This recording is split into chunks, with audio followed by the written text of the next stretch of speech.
Hi everybody!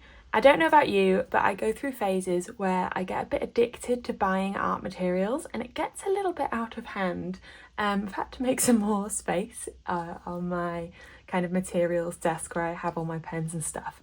But I'm very much enjoying trying new materials at the moment and new colours and things, because I think sometimes you can get a bit stuck in the colour palettes and things you use all the time, and it can be that spark of creativity that you need when you try new things. But I'm also very much somebody that likes to celebrate that you don't need much, so I'm not trying to sell any of this. I haven't got gifted this stuff, but I just wanted to share it with you. I saw a post on Magda Broll's Instagram, and I will link it below, and it really inspired me because I just absolutely loved the textures and the colours that she used, and she mentioned that she used pro markers. I didn't know what pro markers she used, so I bought some. I kind of googled and found some ones that were rated really well. I bought them on Jackson's. I will link these below as well. There's two different kinds. I've got a pro marker, and then a pro marker watercolor. And they're both Windsor and Newton, and they are alcohol based, and all my other ones aren't alcohol based. At least I know these are definitely alcohol based.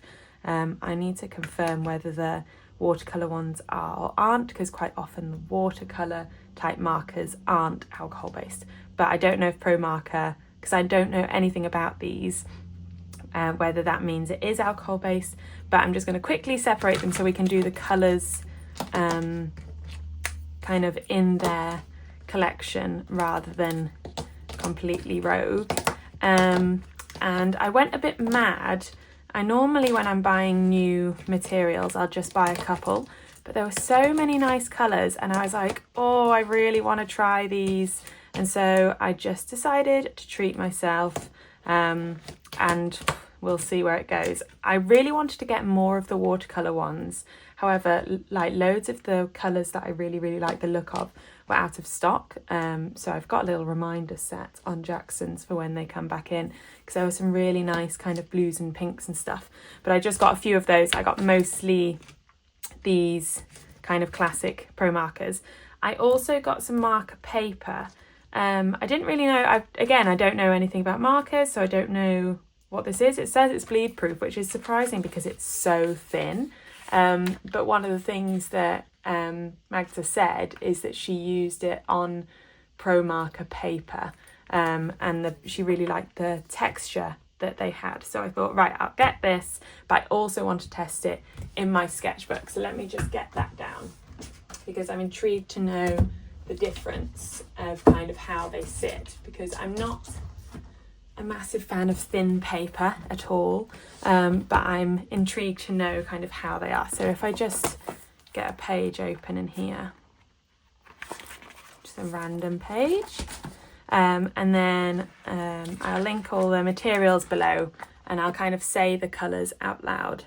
So this paper says it's ideal match for Windsor and Newton Pro Marker alcohol based range, which is perfect. So that's what I've just bought. And so let's see, the Windsor & Newton Pro Marker is regarded as the reference for designers and illustrators worldwide. This alcohol-based marker range is made with high-quality twin tips and translucent inks for streak-free coverage and easy blending and overlaying. And that's what I really like the idea of, that you can they're kind of translucent, so they're not like a Sharpie type thing where it's just so bold. Okay, I'm going to start with the watercolour ones because there's less of them. So I got a yellow ochre. I'm going to be using the fatter one, fatter side.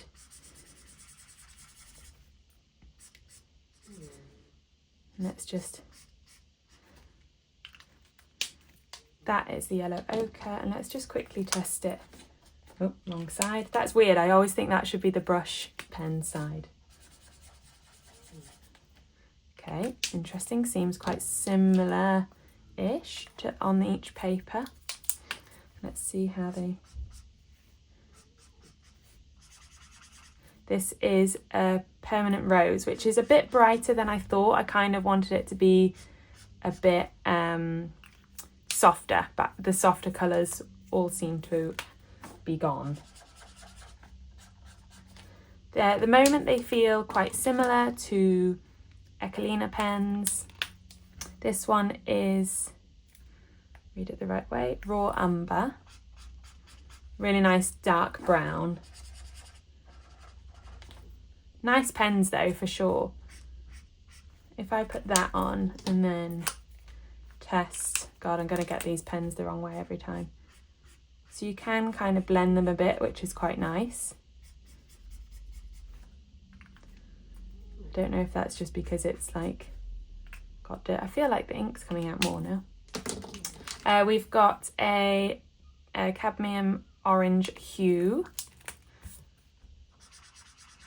A bit bright, that's quite bright. However, I've got to remember I bought these colours because I want to try and work a bit brighter with some of my work. So what I really loved about Magda's piece is there were some like really nice bright bold colours in there without being kind of your classic colours necessarily. It has real strength to it, and that's what I wanted. I always go for pastels, so I wanted to try and break myself out of that a bit.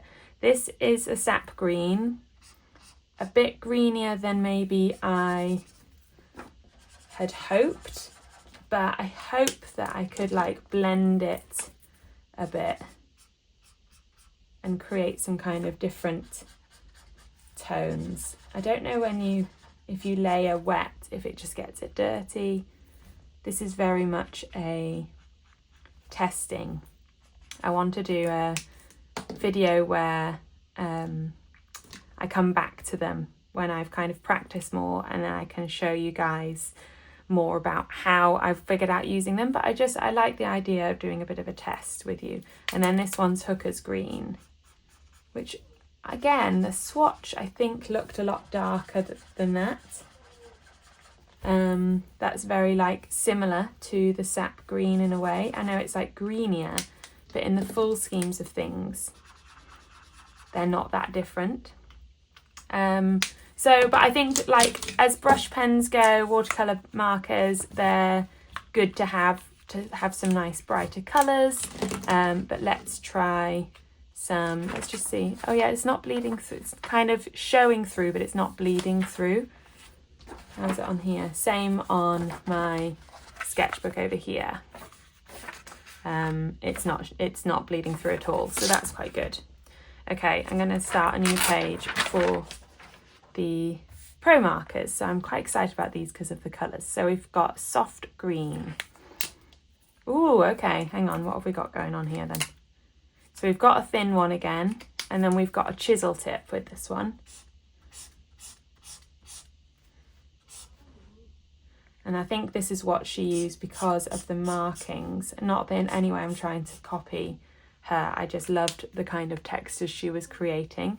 Because you can also then get some detail in there. So that is the soft green. We've got a petrol. I'm liking how it's drying as well, actually.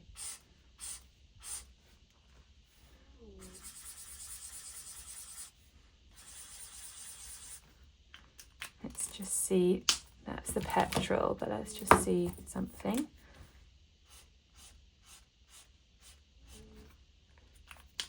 Okay, so it doesn't bleed, but it does, we can see if we can layer with lighter colours. So if we got like a tea green, I got a few different greens. This is much lighter. And you can create a kind of streak-free one. So obviously I've got some streaks there, but it looks like you can create streak-free textures. Let's just go back to these. Okay, all right, so maybe less of the single lines and more of kind of the softer colouring. I quite like how this like layered and bled through. That's very cool. I think that could create some really nice textures.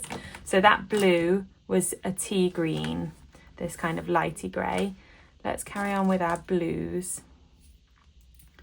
We've got Verde Pastel,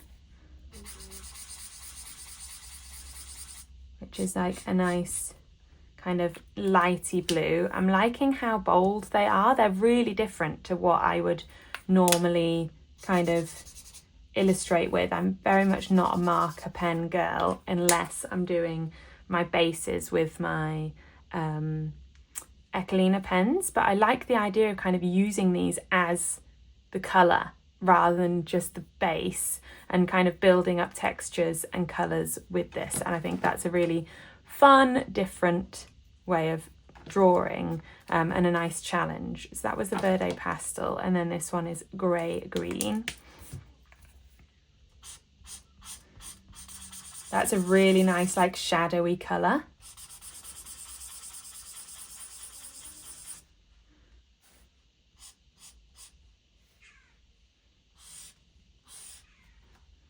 And I like how you could just build up your textures and colour and shading, and it kind of then creates different tones through. So that is Grey Green. Let's see if we've got any more bluey ones. Azul Pastel Blue. Oh, that seems to have, feels like it's come out a bit, that one. Okay, that, I would say that's like a lighter version of the one we just did, the Grey Green. But again, quite nice to be able to have that dual tone.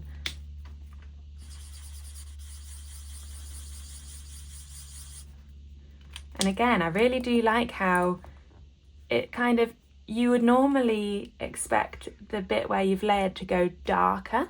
When you're layering Echelina pens, anything you're layering on top is going to go really dark. But actually it's bringing through like the light of the underneath, because the one underneath is lighter. So it's kind of, that's really interesting and a really different way to work. Okay, one more blue. I think I went a bit brighter with this one, Azul Cobalt. Because I wanted to have a little bit of brightness.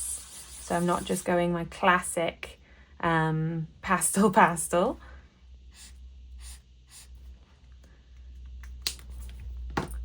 And then we've got some like purpley tones. So we've got a warm grey.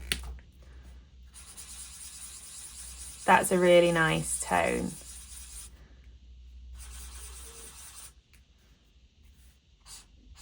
I'm really intrigued to just try and just use these, and then like my Fude pen or a dip pen, or just maybe a single pencil crayon, like a Mars Black, I wonder.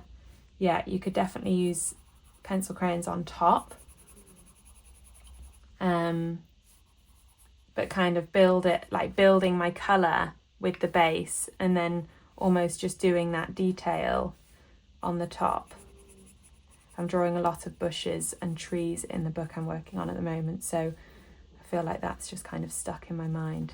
But I really like that, that's really nice. Okay, and then I've got to make sure I keep these consistent. Okay, so we've got a putty, which I was really excited about this colour. Yes, that is a really nice colour, because it's like bright, but then I feel like it's the kind of colour you could use a lot, because you could use in buildings, you could use in animals, you can use in people, in backgrounds. It's a really nice, warm, but neutral colour. So that's putty. And I wonder if we just went with our warm grey over putty.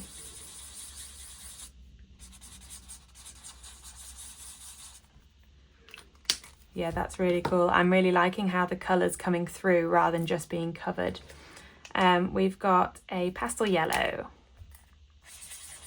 Nice light yellow. You need some like nice lighter colours. This is so unlike the sample pages I normally do, because I very much do like just single swatches, but I'm really enjoying seeing how they mix with different colours like underneath them, on top of them. Also got a lemon yellow,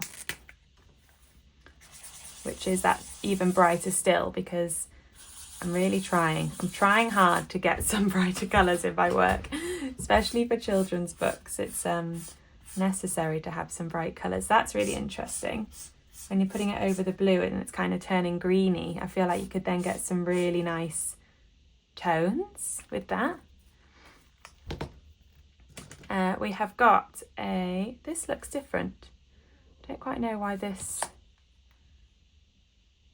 is a different look. Anyway, this is sandstone. Again, that's another super useful colour, like the putty, but just that bit browner. And look, it's almost watercoloured in, which is really nice. It's got that really soft layering, which is really cool.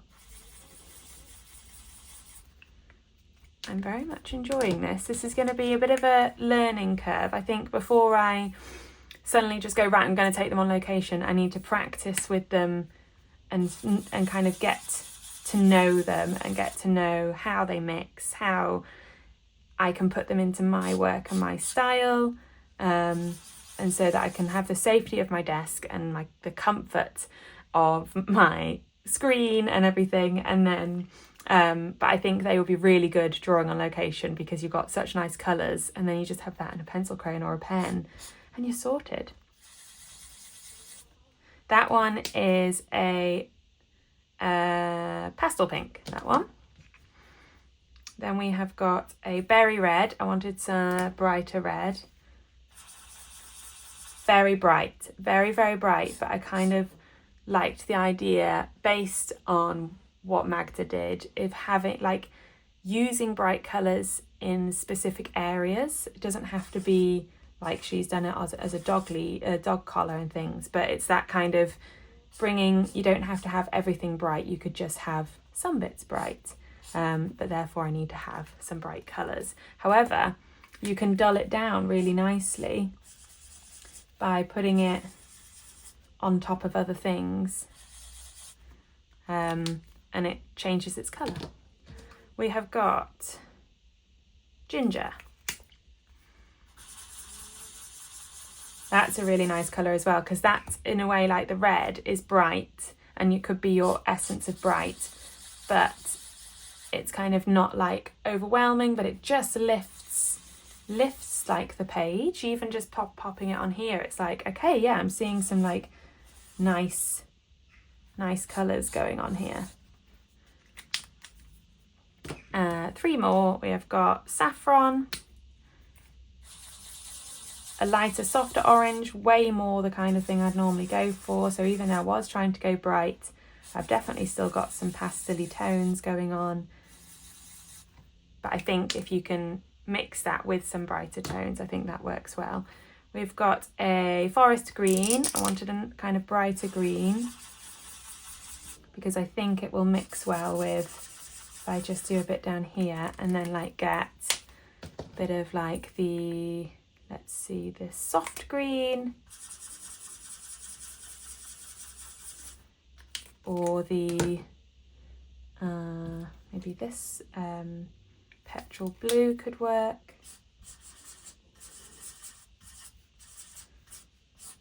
And you just get some nice like different darker tones. So interesting. It's pretty much, I know I smudged it there, but it pretty much dries instantly, which is also really, really handy. I've got one left. Because if I then wanted to draw on this, you can draw on it straight away. So you know how like Echelina pens, you have to really wait for them to dry, but this works. Let's see if I don't know if my Fude is working at the moment, because I haven't used it in a while. It needs wetting a bit. Need to get the ink back, but I could try my fountain pen.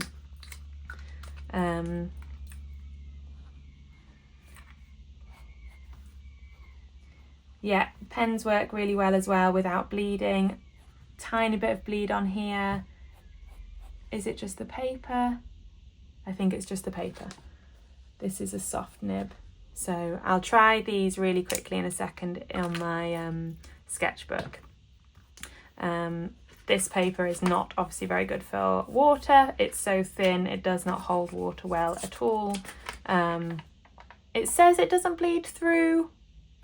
I guess it doesn't bleed onto the next sheet at all, but I mean, it definitely goes through onto the other side, but maybe that doesn't matter. I don't know. And then we've got Shale. I don't remember that colour at all. Yeah, that's really nice. A kind of deeper, brownier purple.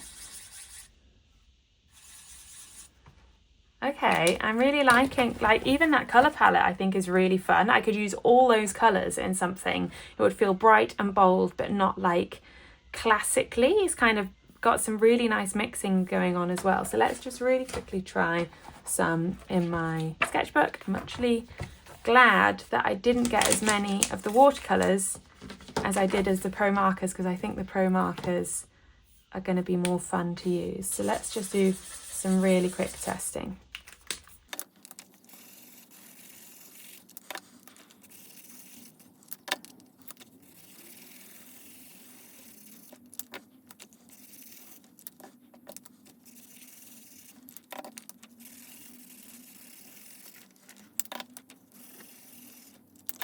Okay, that's interesting. So even though this paper is way thicker, it does then bleed through and onto your other page. So if you're happy with not using the back, then that's okay. I guess the pad is a bit different because you're just doing individual sheets anyway, but make sure you'd put like some paper or something that's not going to ruin your next page.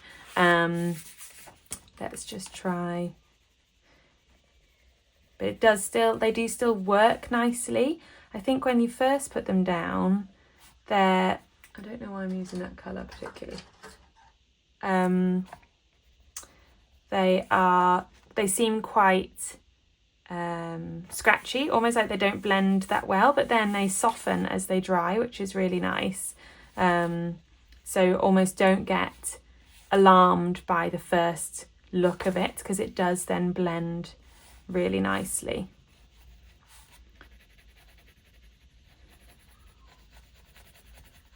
You just have to be aware, obviously, of that coming through. I actually don't mind that. I feel like you could then use the softness of that as a background for something else.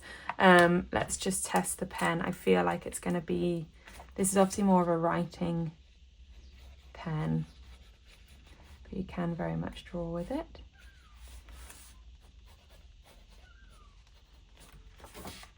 Pen comes through very slightly, but not onto this page, but it does work. So therefore I'm sure dip pen would work as well.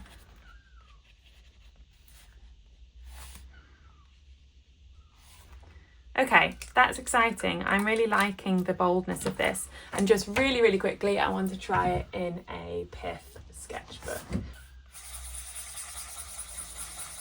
This feels like it kind of takes it more. I feel like almost they suck up a bit more ink. That's my feeling, that it's kind of sucking up the ink on the kind of thicker paper you use. Whereas if you're using the marker paper, you're not going through your pen as quickly. It does come through even on a pith. But yeah, I felt like I was having to use less ink on the marker paper. So maybe that's how I do the illustrations, is on the marker paper rather than in my sketchbook, or I just do little bits in my sketchbook. They are about £3.30 a pen, so obviously it does add up. I think this whole basket of all these pens and the pad, I think, was about £90. So it does add up as soon as you get in different colours. But I'm excited to have a play. They do dry really, really nicely, even in the thicker paper of like the pith. So I guess it's just a bit of trial and error. But I'm excited, I'm excited to come back to you on how I develop with these. But I just thought I'd show you my very first try of pro markers for the first time ever. Okay, thank you so much. I hope you enjoyed this little video. Bye guys.